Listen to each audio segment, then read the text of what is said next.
Guys, welcome to my channel. আজ আমি বানাবো চিকেন আলুর ঝোল। চলুন কীভাবে বানানো যায় দেখা যাক।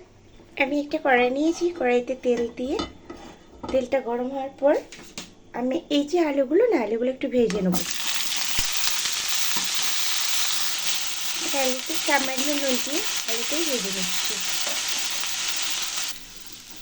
আলুটা প্রায় ভাজা হয়ে গেছে। ফের একটা কড়াই নিলাম, কড়াইটা গরম হোক, এতে সর্ষের তেল দেবো। তেলটা গরম হয়ে গেছে, এবার তেজপাতা দিলাম। এবার পেঁয়াজটা দিলাম।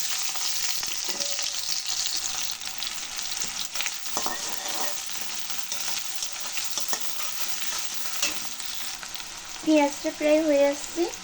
এবার এই চিকেনটা আছে না, চিকেনটা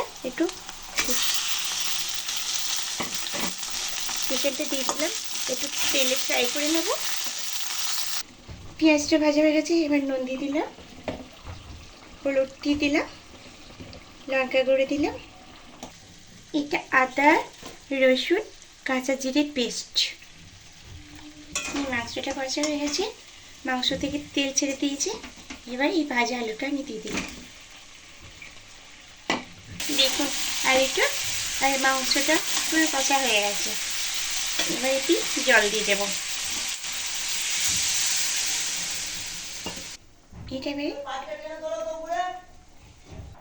এবার এই তরকারিটা সামান্য অল্প আছে ঢাকনা বন্ধ করে দেবো। 10 মিনিট পর এটা আবার খুলবো। এই 10 মিনিট পর খুললাম ঢাকনাটা, ধনিয়া পাতা ছড়িয়ে দিলাম।